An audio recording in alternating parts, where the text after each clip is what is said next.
And there's no risk of forest fire here. No. Indeed. We'll be underwater soon, but no risk of forest fire. Choose your weather event. It's so good to have you guys here.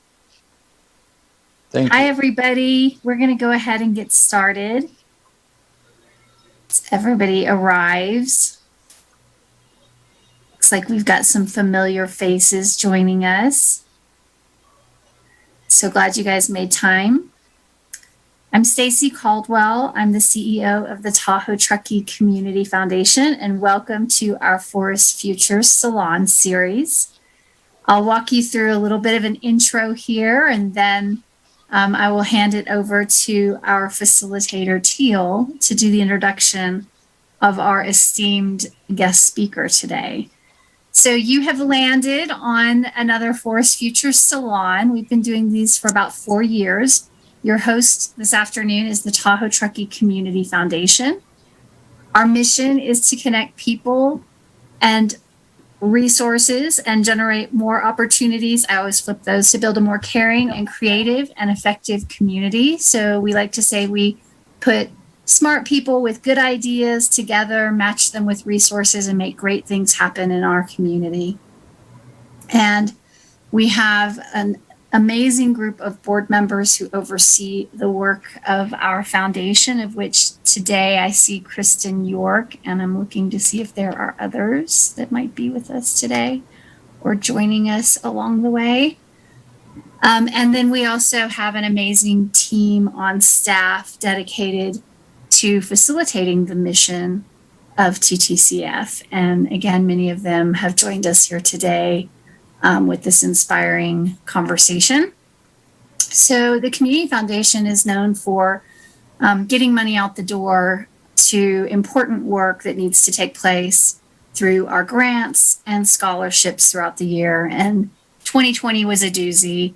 With COVID-19, we turned what was usually a grant cycle every year into 5 grant cycles and a pretty enormous and inspiring scholarship cycle. And so we're very proud of that work. And our team worked very hard to make sure those dollars went in the right direction for the enormous need. We also have initiatives that are part of our strategic plan. These are areas that impact our community that no one grant, no one nonprofit can really affect change. And so these are where you see the TTCF lean into collaborative models, convening around family strengthening and accelerating housing solutions, and protecting our forest with market-based solutions. And so that is the initiative that we're focused on here today. And the through line of our initiative work is really thinking creatively, not only in how we can deploy grants, but also through impact investing. And we have some great examples of what we've done in the past, as well as kind of ideas of where we're heading in the future. But what we're here to talk about and learn is really related to the forest. And our work in the forest goes back more than 10 years through an endowment that was established at TTCF called the Nature Fund. And through that work, we've given grants to many organizations that are doing the hard work, building solutions for this beautiful natural environment in which we live. And beyond those nonprofits, there's key players that have been invited to our salon series that we have hosted over the last 4 years, in which in which we really wanted to learn from ways in which the Community Foundation could not only use our grant cycles and partnering with our local nonprofits, but to really think differently about advocacy and policy and different forms of financial capital within private companies, within an entrepreneurial ecosystem, so that we could really take a blended approach and tackle this in a more systemic way. So here, what you are seeing is kind of our reality of where we live right now, and California. This is the situation we're in. We have an overcrowded, densely packed, dry forest throughout the Sierra. We have hundreds of millions of tons of biomass that has been piled up after thinning, waiting to be burned. And it will, either burn by prescribed burn or, unfortunately, wildfire. And we have seen the impacts and devastation on communities all around us. And it's really what keeps bringing the Tahoe Truckee Community Foundation kind of to our North Star of why we're doing this work. And it's ultimately to protect our community. Last year, 2020's fire season was the worst on record. We had a state on fire on top of a global pandemic. 5 of the largest fires in California's history ignited last year, with more than 4 million acres burned, larger than the last 3 fire seasons combined. There was 112 million tons of carbon dioxide emitted. And we feel that, unfortunately, this is likely to get worse before it gets better. And so we continue to keep our heads down and a constant drumbeat on how we as an organization and as a regional community can educate ourselves, engage key stakeholders, and convene our community around these issues. We work hard to mobilize resources through grants. We currently have a matching grant right now that's helping us do this programmatic work. We're looking at raising catalytic funding to accelerate solutions through a Forest Venture Lab model. This Forest Futures Salon series has been curated by Teal Zimring, who really brings a wealth of knowledge, a network, and a passion for this work. And this year she has designed the Salon series in 3 different tracks so that we as the ones being educated can both focus on the market-based solutions. We can look at regional efforts and collaborations that are driving restoration. And then where you have joined us today in kind of more of, the storytelling aspect of our work and of the forest. And so this gives us an opportunity to really kind of unpack a different type of conversation than we've had in the past, and we've been really looking forward to it. So with that, I want to hand the program over to Teal and thank her for all her hard work, and to the team at TTCF and behind the scenes with this. And we really look forward to today's discussion. So thank you. Thank you, Stacy. Welcome, everyone. It's great to see some familiar faces and also some new faces today. So that's very exciting to me. Thanks for being here. First, the smallest bit of housekeeping, which is today, I hope that we will have an energetic and engaged discussion, and we'll have plenty of time for question and answer at the end. But as we go, if things occur to you, if you have questions, if there's places where you want to jump in, throw those in the chat or send them to me. Or if you feel so compelled, unmute yourself and jump on in, and we'll navigate that together. I'll track all of that and then call on you when there's opportunity to discuss so that we can hear everybody's voices. Thanks, Stacy. It's such a privilege to be here. And let's just start with what we all are actually here for, which is Zach. Zach, it's a privilege to have you here. Zach is a science reporter who has written for The Atlantic, for Outside Magazine, for several publications with which we are all familiar. He's also a fellow UC Berkeley alum, and we've had some really engaging discussions leading up to today's conversation.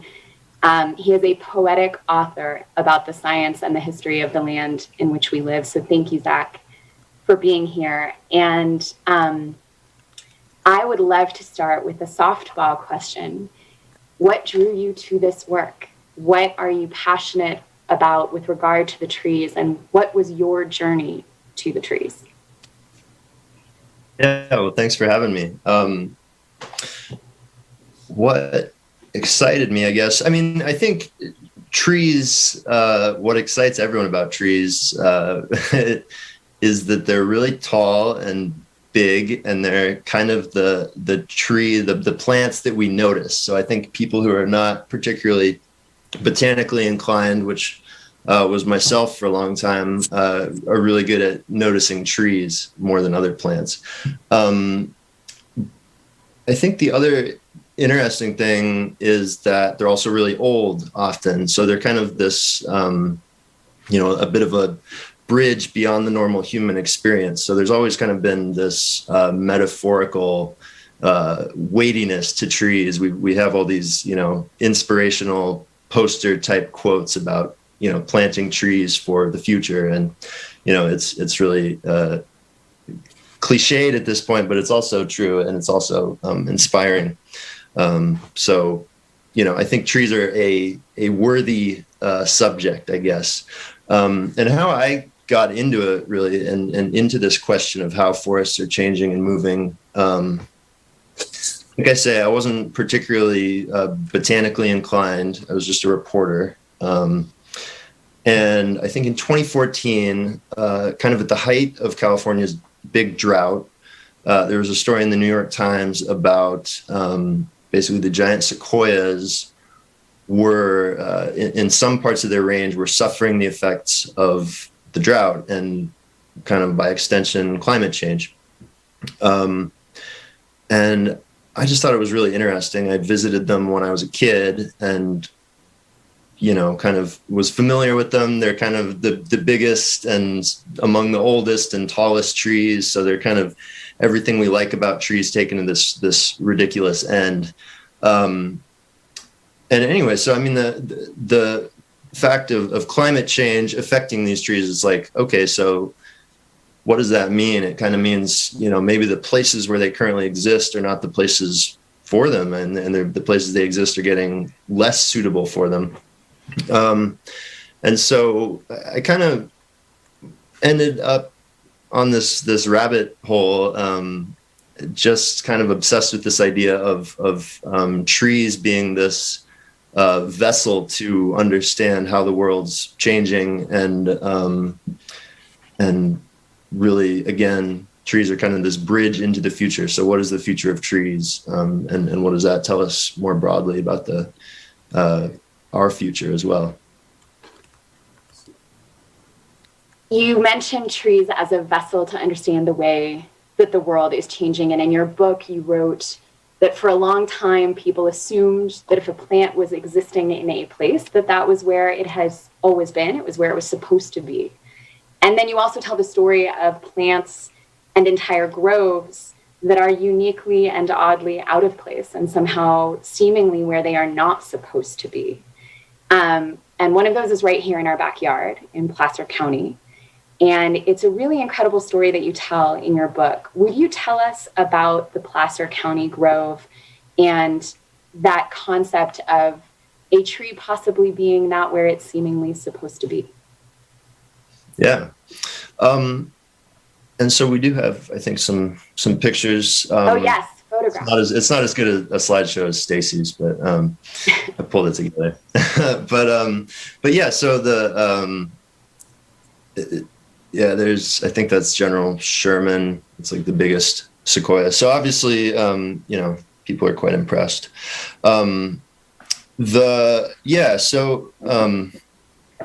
There is this group of giant sequoias in Placer County, and I wanted to talk about it today because it's something I've been obsessed with. This little group of sequoias, and it's local to you guys there in Tahoe. It's I think it's maybe 25 miles east of the lake, or west of the lake. Sorry. So everyone kind of knows the story of the Donner Party. They, sort of headed west and took a detour and got stuck in the snow near what is now called Donner Lake and had a really awful winter. And so this group of sequoias has a kind of funny, similar story in a way. So I think, maybe we can show the next slide. I think shows the location of this grove. So there it is. Yeah, it's 25 miles east of the lake, west of the lake. I don't know why I keep saying that. And it's very remote, I can tell you, because I just went there. Can we show the next slide? It should be a map, another map. So here you can see all the groves of sequoias. There's like 70 some groves, and they're kind of scattered, kind kind of in the middle heights of the Sierra. So you can see that down south, they're much more concentrated. And as you get up towards Yosemite, they get really scattered. So there's Mariposa Grove kind of in the middle. Then you have Calaveras big trees. And then way up there by Lake Tahoe is the Placer County Grove. So I wanted to go there for years. I've been kind of obsessed with giant sequoias in general. I've visited a ton of groves. I've climbed to the top of one, which I describe in the book. But I had been not able to get to the Calaveras Grove just for various reasons, the Placer County Grove, until last week. I actually made it out there. And I think, I guess I skipped a slide, but anyway, so yeah, maybe the next slide. There we go. So that's the distance to the Calaveras. So you can see that it's the northernmost grove and it's the most distant from every other grove. So it's 50 miles as the crow flies, like 150 miles if you're driving. So now we could go to the next one. So there's me next to the trees. I realized in the course of this book, you never look cool standing next to trees. So I just gave up. My buddy and I, we drove up there. I think it's maybe an hour out of Forest Hill, on this little windy road. You hit a gate and, we followed, snowcat tracks for, I think, maybe 5 miles, and then put on snowshoes and hiked another mile into this grove. And what you see is basically the grove. So it's like 6 adult trees, just in the middle of nowhere, surrounded by pines and firs and incense cedars, and Doug firs.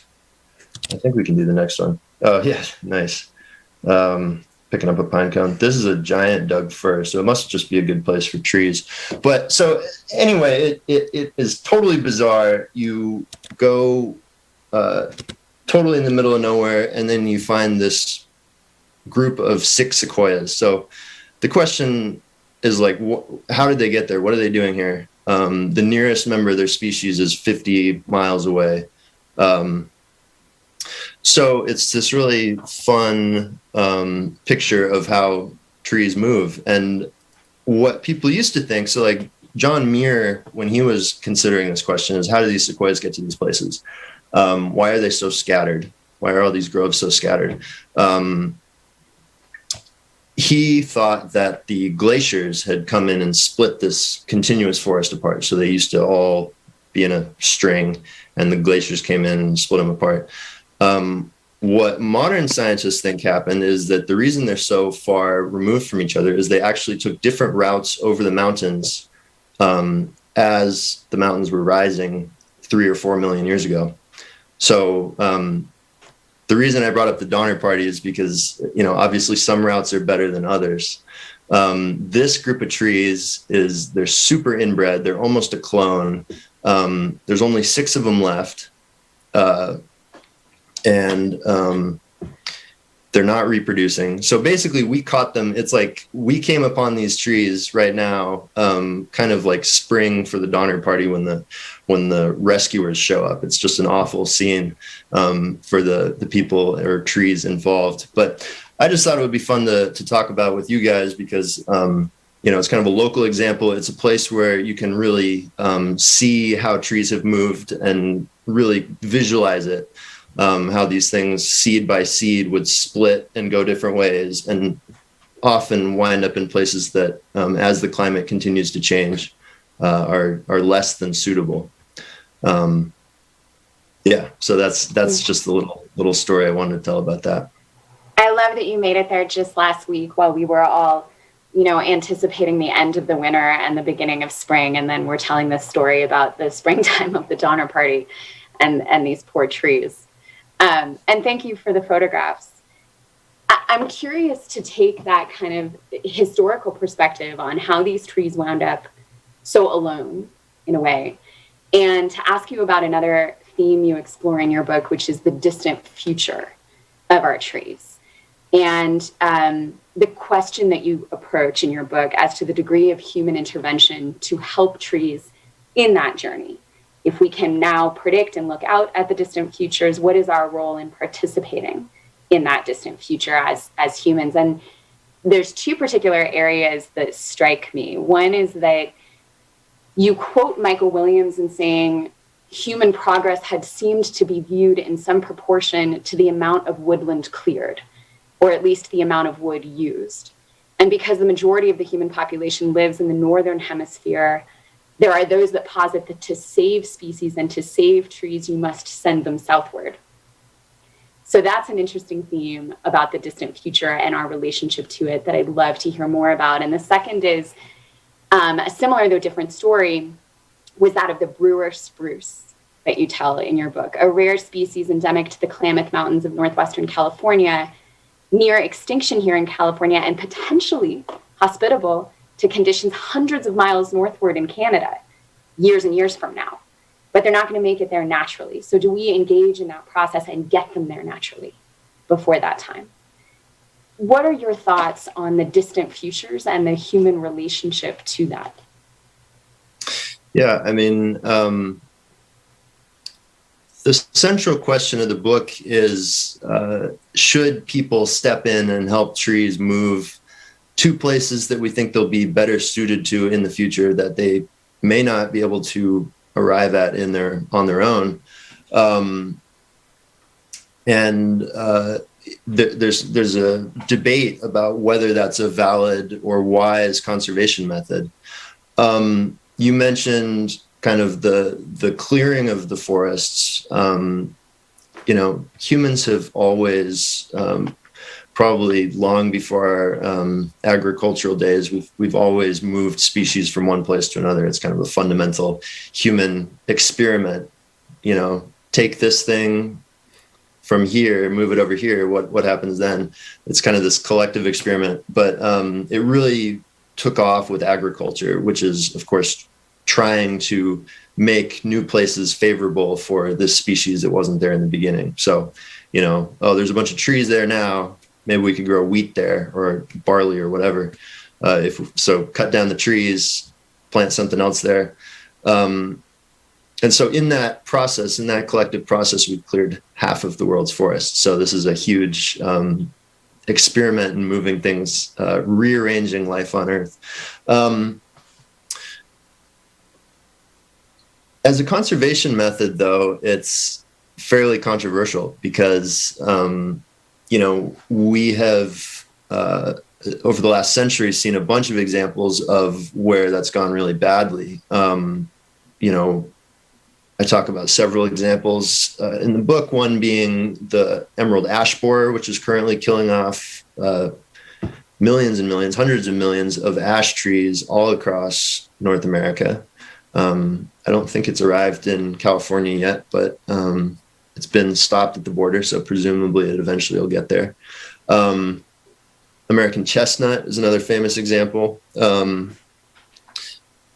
American elm, these new species have come in and killed off these old species that we really liked.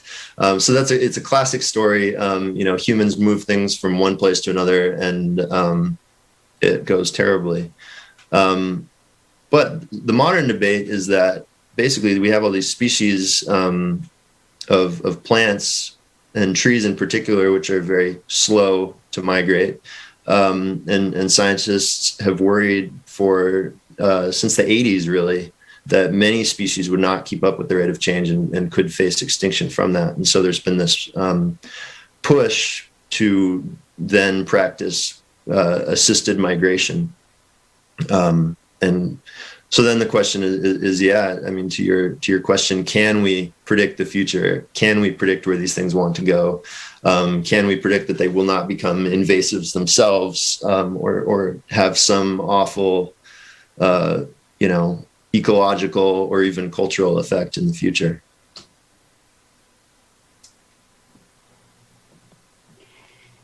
It's so compelling, and I have to say I'm constantly impressed by any reporter or author in your ability to ask the question and not rage against the machine to say what's the answer.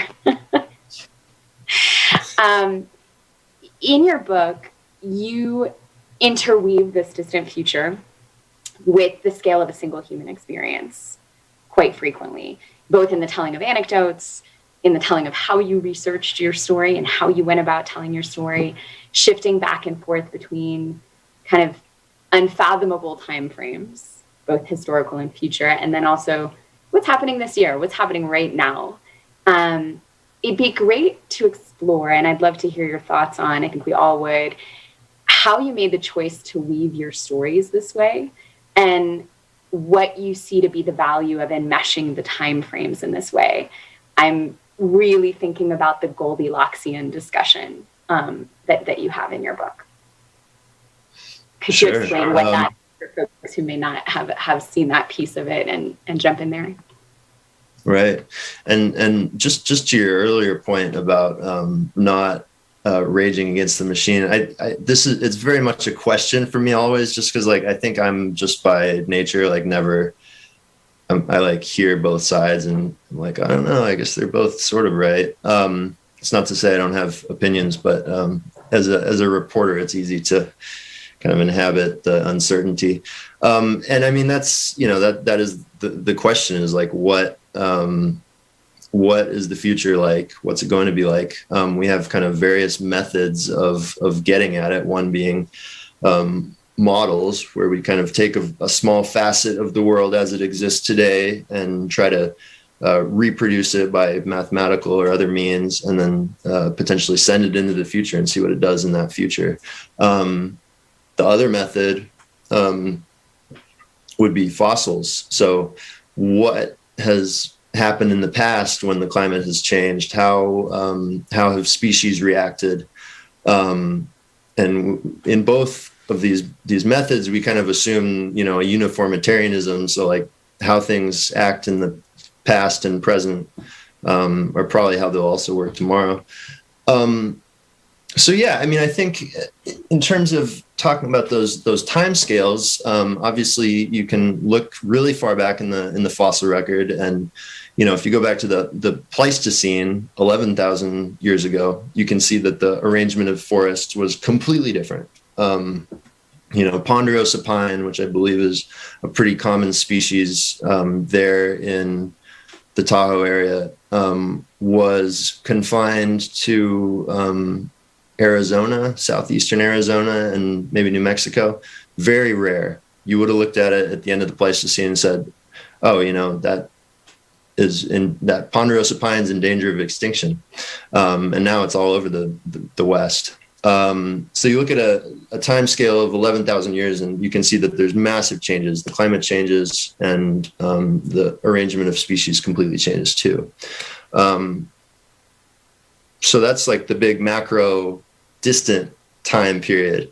But then, yeah, like Stacy was laying out, there's the kind of year by year way that happens. And so, I mean, one way that forests change is they burn and then something else comes up afterward. So like last year, if you had, 5 of the biggest fires in California's history, recorded history, that's quite a powerful lived experience for the people who experience it. So you can, I guess for me, what was interesting is like looking at these two time scales and trying to reconcile them. So like, how do those fit together? We know that in the past, when the climate has changed, the arrangement of species has changed. Some species get more common, some get less common. The places they live change. And so then, I guess you can sort of imagine that in living a fire year like 2020, it's just smoke all summer, it's kind of awful. Is that how that sweeping change happens? I mean, are these the years in which that rearrangement occurs? I hope that answers your question or gets at some part of it. But yeah, I mean, you know, that's the question, is trying to reconcile kind of these two different timescales. And you mentioned Unitarian uniformism, and what that makes me think of is, if there's this default assumption that how it was is how it will be, and yet we might be in the years when it is profoundly and fundamentally changing. How do we address the discrepancy in sort of the bias to not take action because we assume how it was is how it will be? Unless, of course, we are in those years when it is the moment of sweeping dramatic change. How do we change our mindset and find a way to shift our bias to be a bias toward action if relevant? So I think that's fascinating. Yeah, and you know, the sort of action piece of it, I suppose, is that you know, there's kind of we've had 10,000 years of relative climatic stability. Our entire civilization is built on the idea that the climate is kind of unchanging. So yeah, I think it's really hard to break ourselves out of that point of view. It's we've built up our shorelines, we've built into our forests, we've taken all these actions that sort of assume underlying stability. So, but you mentioned the Goldilocksian perspective. I think there is kind of this period of the future that we can really have an impact on. Like tomorrow, we're probably not going to have too much ability to like drastically change what happens tomorrow, because it's probably already, the inertia is there. It's probably mostly going to happen as it was going to. 10,000 years into the future, similarly, we probably don't have a whole lot of sway over. But there's this period, and it's that kind of 20 to 50, maybe 100 years when we can kind of have some leverage and have our most effective actions. And so just to bring it back to that kind of symbolic aspect of the trees, you plant a tree now and someone will be dealing with it in 100 years. So that's kind of, forestry and kind of talking about your community forest is a really sensible and immediate way to kind of have an impact and decide how you want your community to look in the decades and century to come. I keep coming in my mind to what you said. This is a huge experiment in rearranging life on Earth. And then, what does that mean at a community scale? And I have two more questions for you. And after that, I would love to open it up and hear questions from others. I have already received a couple. One of my questions for you is about the sixth chapter of your book, for those who have read it, which is called The Future. And the first few paragraphs of that spoke profoundly to me as I read it, and I'm guessing that may also be true for others when they reached that part of your book. I want to lean into another question, but let me ask you this, and feel free to say no. I'd love it if you might just read to us those first paragraphs of The Future from chapter 6 of your book. And I know I asked you that beforehand, but I didn't wait for your answer. That's okay. Let me find it. It's such as you look for it, what I find so compelling is your description of the beauty of wood and the entangled way in which it evolves with its landscape. And as we think about our role as a community in the forest in which we live, which is the purpose of this series, which is the work of the Community Foundation, you beautifully describe the role of the plants and the land with one another and their coevolution. And so if you've found it, please take us into it.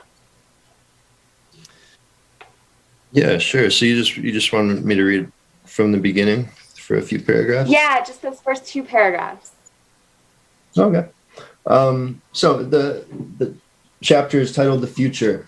The 2 defining characteristics of a tree, its height and its woodiness, are entwined. If a tree were not woody, it could not grow tall. The cell walls of all plants are built of a material called cellulose. Cellulose is strong under tension. Like an inflated balloon, a cell made of cellulose will pull taut when flushed with water. When the plant made mostly of cellulose dries out, though, the tension is released and the plant wilts. Cell walls of woody plants are also made of cellulose, but they're fortified with a substance called lignin. Lignin is strong under compression. A lignified plant cell is like a Lego brick. Stacked together, these cells can defy gravity. The resulting material, wood, is mundane in purpose, but miraculous in practice. If all of the greatest aesthetes, I don't know how to say that word, and engineers that ever lived were assembled in some heavenly workshop and commissioned to devise a material with the strength, versatility, and beauty of wood, I believe they would fall short, wrote Colin Tudge in The Tree. Wood is one of the wonders of the universe. Some wood is so soft that a person can pinch it between 2 fingers and leave prints. Other wood dulls saw teeth and drill bits. Some woods are strong, others light, others flexible. There's fragrant wood and resonant wood, and wood that's best for grinding up and digesting into paper pulp. Some wood, it seems, is built to last forever. Walking among the bristlecone pines in California's White Mountains, I noticed that many of the trees were posed like dancers missing their partners. Thousands of years ago, they'd grown over rocks long since eroded away. I love that. That is beautiful. And you write, civilization sits on wooden joists. And the last question I have for you, which stems from that, as I mentioned, our work here and our objective in coming together is to understand our role in relationship to the forests and our opportunity to both steward and heal this landscape and to protect it as we grow in it and with it. And so the last question really is, what do you view to be the responsibility of an individual toward the forest? And I know you and I spoke about this, so I'm just going to leave it there. Yeah, I think this is one of those areas where I think it's a question book, probably more than an argument or an answer book, just because I think I'm still a little uncertain on many of these things. And one of them, I mean, that question is like, what is our responsibility to the forests? It's kind of a kind with, what is our responsibility to other humans, to every other species? I mean, what does it mean to be a person alive, kind of in a moment when we know that our very existence is quite hard on the planet, and by extension, every other species. So I don't know. I mean, it's. I wish I had a good answer, a concise answer for what our responsibility is. I think one thing we could do, maybe when we are thinking about the forests and what we want forests to be in the future, what we want for them. I think one thing that I sort of came to understand in the process of writing this book is just that, we could take a little broader view of how they are and how they will be. I think we know that what has happened in the past is that when the climate changes, the arrangement of species changes profoundly. And like I say, some species become rare and others become more common, and the arrangement changes, and you have every species going which way. So you wind up with odd biogeographical curiosities like the Placer Grove, Placer County sequoias. So I think that, I think that for people planning their local forests, maybe one thing would just be to take a slightly broader view of where things belong. I'm not suggesting that we throw away the concept of nativity and the idea that some species do kind of have these local affinities. But I would suggest that, you know, we're not going to be able to keep all the species arranged as they are. And, you know, places with forests are going to look different, whether it happens slowly and gradually over decades or suddenly and explosively overnight, as with a giant fire, as in 2020.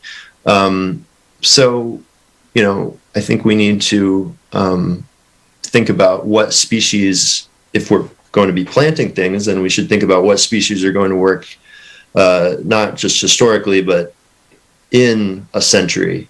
And, you know, look at where they occur now. And, you know, I've talked with a lot of ecologists about this, and paleoecologists tend to take a more permissive view of kind of nativity.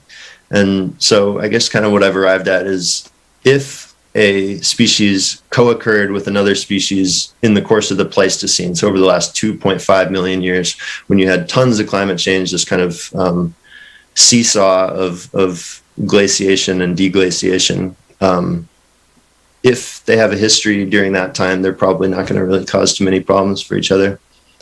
So I don't know if that's it doesn't answer the meaning of life, but it's maybe a small start. What a massive time frame to be able to even name as relevant in the scale of our lives. That's pretty incredible. I would love to hear other people's voices. We did receive a couple of questions in advance, but what has come up for people that you have questions about? Please feel free to unmute yourself and just go ahead and jump in. You don't need me to call on you, but if you prefer it, you can wave and make movements, and I will.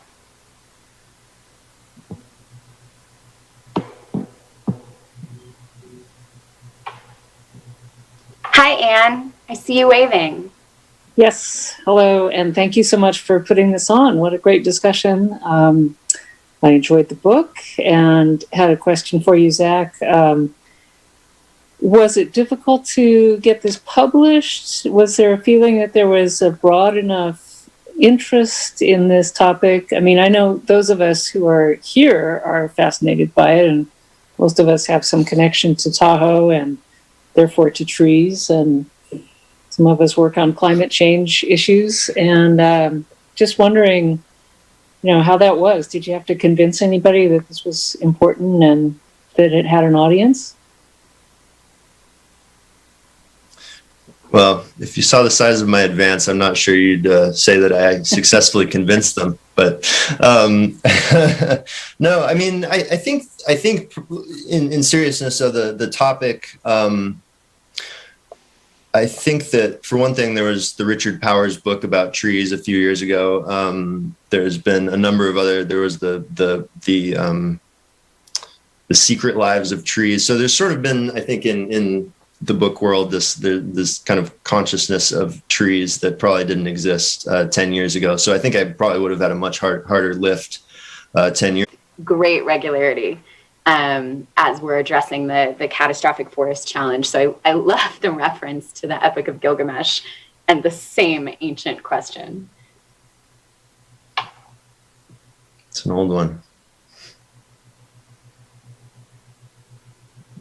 A lot of folks have their videos off. If you have your video off, you'll have to actually jump in because I won't be able to see you. I'll jump in just because you brought up Gilgamesh.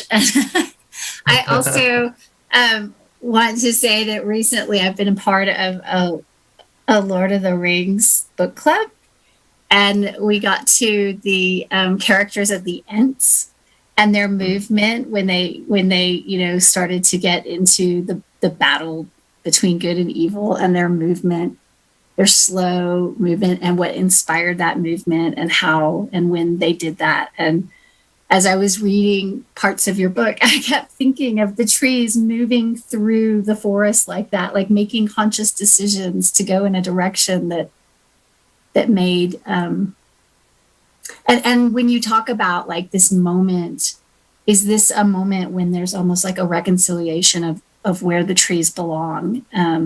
and that we're just experiencing that, and like our role to intentionally change it, or is it changing intentionally without us participating in it? And I just think that it's a really profound way of looking at the forest that I feel like you just kind of put a finer point on. So thank you. Oh, thank you. Thanks for having me and for the question.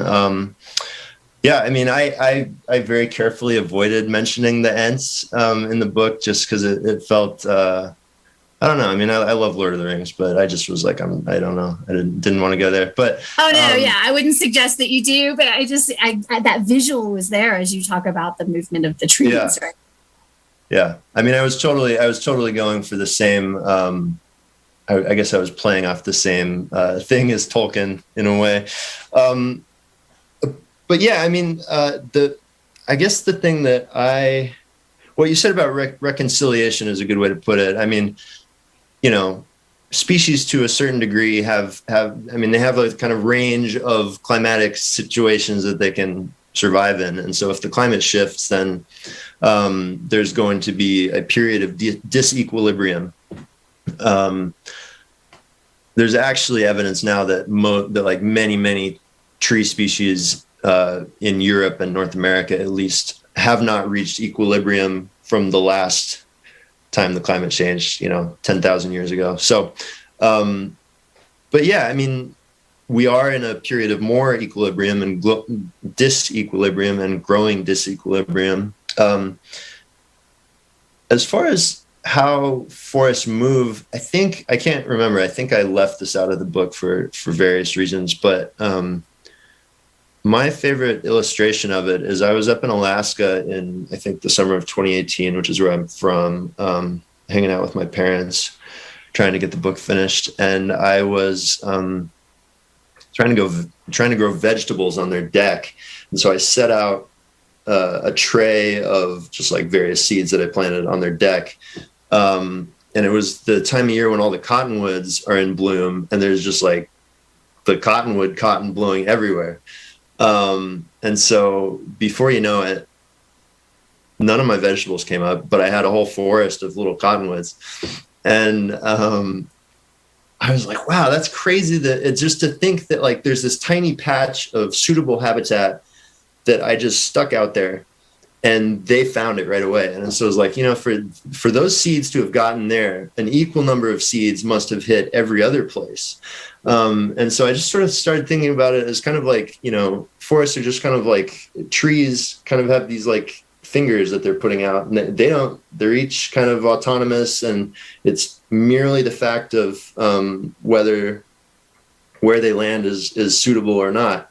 But in this kind of grasping, groping way, as conditions change, species and trees are popping up in new places, and they're occupying those suitable conditions. So, yeah, I guess that to me was kind of illustrative of how forests actually move, and just kind of this like, it's kind of steered by committee. It's like where the weight of numbers goes is where the species goes. We did have a question sent to me, and I'll jump in with that. But are there others here now who have a question? So Clark Stevenson, who is not currently with us, but sent this question in advance. And we touched on this a little bit, Zach, but to go a little bit deeper, he writes, excited to hear Zach's commentary about forest migration in a time of ecoregion shift.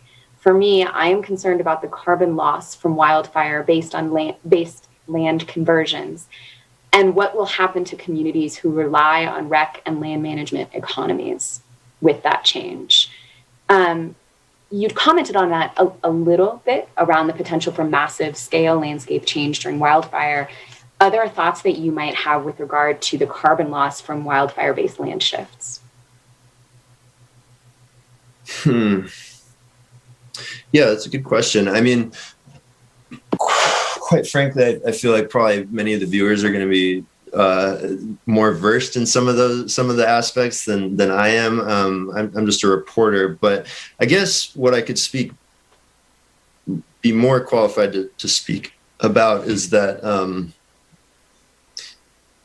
I guess, yeah, I think of kind of the change in forests happening by sort of two not wholly separate routes, but just conceptually separate. And one, I think of like quiet changes. So, talking about conditions slowly change and things pop up in new places, kind of like I set my cottonwoods out, and it's like, when that's happening in the forest, you might not really notice it. And then there's kind of the loud changes is how I think of it. So like huge fires that are beyond anything in the written record.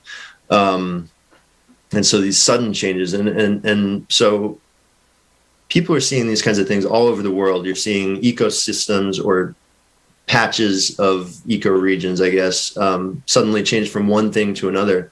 So the example I write about in the book is the boreal forest, which extends in North America from Newfoundland clear to Alaska, dominated by conifers and spruce.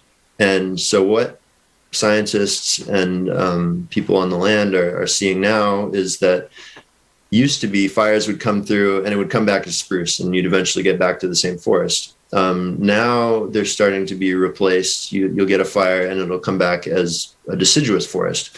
And that changes the carbon above ground stocks. It changes the below ground stocks. It changes the ability to hold carbon in the future. So, I think there's these sudden changes in ecosystems that is kind of one of the routes to pervasive change that are inherently unpredictable because they're these threshold type changes, and it seems often are quite carbon intensive. So I don't know if that's answering the question, but that's I think we're in for a lot of sudden and probably carbon heavy changes. It's kind of encouraging, as someone who spends a lot of time thinking about that, to hear your reminder that landscapes always change. And, while we are frying seed stock through catastrophic fires, and that can be quite terrifying and sudden, there is also the reality that these forests were always going to change and are ever changing over a slower, as you called it, the quieter changes versus the loud changes. And at this moment in time, I find something about that juxtaposition a little bit comforting when we live so much in the sudden, but perhaps it has the opposite effect on others. I can imagine both sides. Additional questions from others? Leave a space for that, and then if not, we will. I think I just saw, it looked like April unmuted, but that may not have been intentional. Okay. All right, well, in that case, I would like to close mostly by kicking it back to Stacy, but before that, Zach, thank you so much for being here. As we've been speaking, my parents who are here today reminded me of an anecdote from the UK, where my sister went to school, Oxford. It's such an old school, and there was a beam in one of the dining halls, a huge beam of wood that was failing, and it was going to be massively expensive, potentially impossible to replicate what this ancient piece of wood had done to hold up this structure. And they didn't know what to do, and eventually, probably by mistake, they asked the gardener, and because it was a wealthy college, they asked the forester, and the forester said, no problem. When we cut this tree down in 1458, we planted another one, and it's ready. And it was intended to be the beam. And so I like that story just because the time frames of our discussion today and the reminder that we have the opportunity to influence what may not be the many, many thousands of year future, but also the few hundred years future through some small decisions that we make today. So Zach, thank you for being here so much and for diving into your work. For those of you who have not read the book in full, as you can see, I found it very poetic and beautiful. I hope that you get a chance to. Thanks so much for having me and for your thoughtful questions and for everyone who joined. I really appreciate it. Zach, that was amazing. And we are so lucky to have you join us this afternoon. And anytime you're in our forest, please do look us up and let us be ambassadors. And maybe we can go and visit the sequoias with you. I received a number of text messages that we're already planning a trip this summer. So it's just exciting I would love to that. have you invite us to that. So, okay. And I just want to thank everybody here for joining us. I want to see if anyone has anything to share before we wrap up for the afternoon. Okay. It's really good to see y'all. I really miss seeing everybody in person. So soon I will be patient. But until then, we have a couple more salons coming up. And we encourage you to keep joining us. And Zach, you are more than welcome to zoom in on any of our future salons if you want to continue to talk about the forest with us. And for those of you who are new, please reach out if we can answer questions or engage you in this work. And for those of you who keep coming back, we're really glad to see you. Hang in there with us. We'll be in the forest together again soon enough. So with that, thank you so much, everyone. And Teal, great job. Thank you so much. Thank you. All right. Thank you. Appreciate it. Thanks, That was Zach. fun. Saving the picture of you hugging the tree.